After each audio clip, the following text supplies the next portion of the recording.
Aujourd'hui, la science infirme le scénario évolutionniste, qui veut que la vie prenne accidentellement naissance de la matière inerte.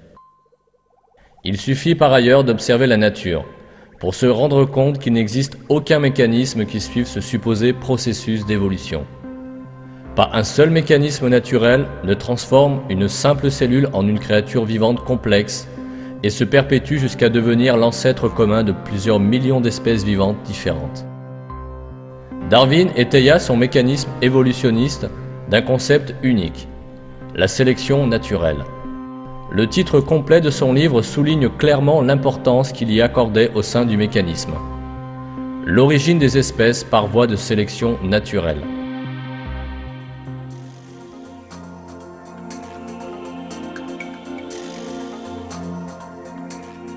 Cette sélection naturelle repose sur l'idée selon laquelle seuls les individus forts et bien adaptés à leur habitat survivent.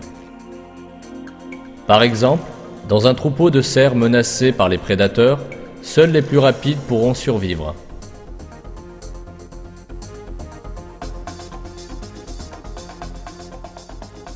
Au bout de quelque temps, le troupeau sera uniquement constitué d'éléments forts puisque les plus faibles et les plus lents auront été les proies des carnassiers.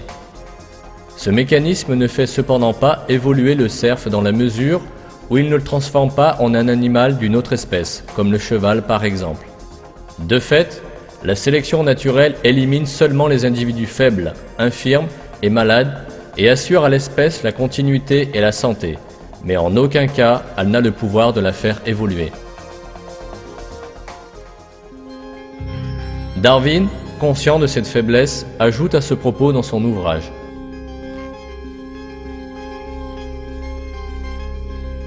la sélection naturelle ne peut rien sans des variations favorables fortuites.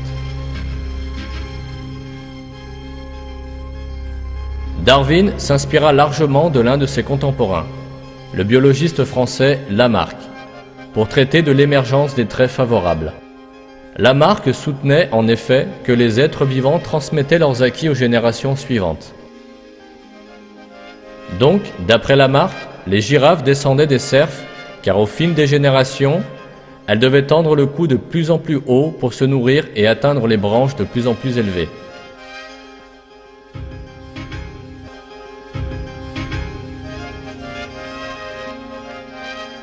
Lamarck était également persuadé que si on coupait les bras des membres d'une même famille sur plusieurs générations, au bout d'un moment, des bébés allaient finir par naître sans bras.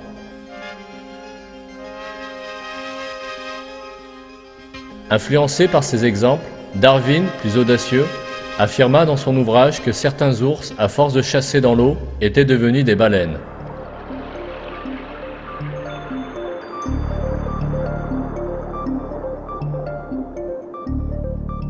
Lamarck et Darwin avaient tous deux tort. Leurs idées étaient parfaitement contraires aux lois fondamentales de la biologie. À leur époque, la génétique, la microbiologie et la biochimie n'existaient pas en tant que branche scientifique. Les lois de l'hérédité n'étaient pas non plus connues. C'est pourquoi Lamarck et Darwin pensaient que les traits héréditaires se transmettaient par le sang. En raison du niveau scientifique limité de l'époque, on ne s'étonna pas du tout des thèses de Darwin. Elles eurent d'ailleurs un impact important dans les cercles scientifiques. Néanmoins, Darwin, inquiet, écrivit dans le chapitre « Difficultés sur la théorie » : « Si on venait à démontrer l'existence des organes complexes en dehors de toute modification successive, ma théorie s'écroulerait complètement. »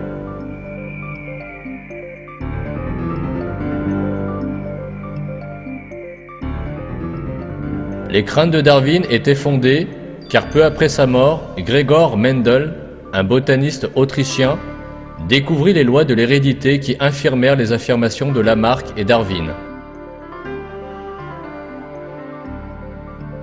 De plus, le développement de la génétique au début du XXe siècle a prouvé que seuls les gènes étaient transmis aux générations suivantes, et non les traits physiques acquis. L'accumulation de traits acquis au fil des générations et la transformation des espèces n'étaient donc plus plausibles. En d'autres termes, Les variations héréditaires auxquelles Darwin associe la sélection naturelle n'existaient pas. La théorie de l'évolution selon Darwin s'effondra au début du XXe siècle.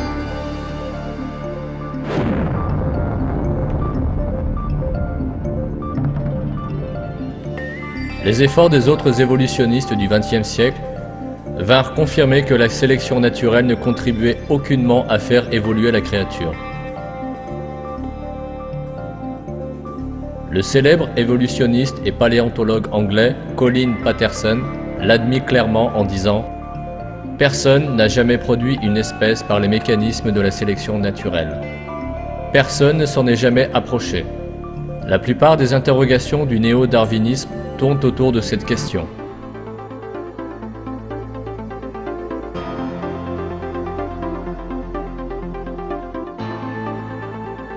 La science du XXe siècle a également dévoilé que des systèmes et des organismes extrêmement compliqués, ainsi que des mécanismes complexes, régissent la vie des êtres.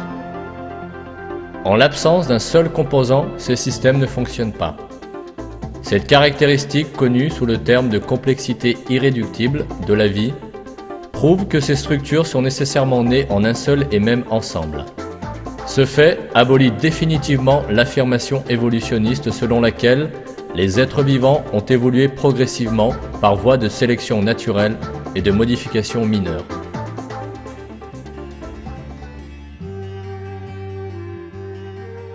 Puisque la sélection naturelle ne permet pas l'évolution, les évolutionnistes durent opérer un changement fondamental dans leur théorie. Aussi, intégrèrent-ils un nouveau concept à la sélection naturelle appelé la mutation. Les mutations correspondent aux altérations ou distorsions de l'ADN des êtres vivants. Elles résultent principalement d'effets externes, tels qu'une radiation ou une réaction chimique. La théorie de l'évolution soutient aujourd'hui que les êtres vivants se distinguent les uns des autres et se développent suite à des mutations. C'est faux, car les mutations endommagent l'information inscrite dans l'ADN. À ce jour, aucune mutation bénéfique n'a été observée ni dans la nature ni dans les laboratoires. Puisque les mutations n'ajoutent rien à l'information génétique, il est impossible que les êtres acquièrent de nouveaux organes par ce biais. Un reptile n'aura jamais d'ailes et une créature qui n'a pas d'yeux ne pourra jamais en posséder. Pendant des décennies, les évolutionnistes assujettirent des êtres aux effets de la radiation et aux produits chimiques dans le but d'obtenir des mutations favorables. Ils n'obtinrent que des créatures infirmes, déficientes ou stériles. Des expériences innombrables effectuées sur des mouches ont montré que les effets des mutations sont destructeurs, voire fatals, et en aucune façon bénéfiques. Les mutations brisent en effet le code parfait d'ADN d'un être vivant et font de lui un monstre de la nature.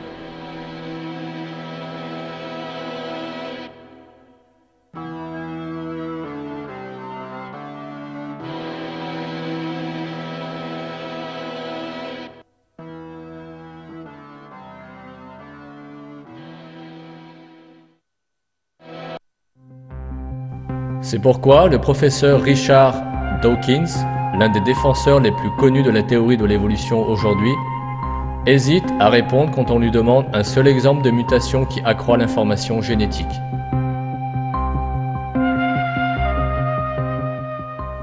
Professeur Dawkins, pouvez-vous nous donner un exemple de mutation génétique ou de processus évolutionniste où l'information du génome a été augmentée?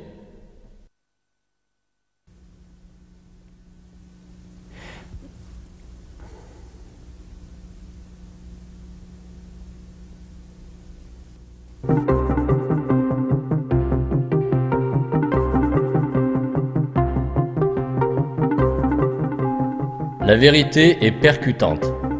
La vie suit un schéma si complexe qu'elle n'est pas le fruit du hasard. On ne fait pas une montre mécanique en assemblant aveuglément des engrenages. Seul un habile horloger peut la fabriquer.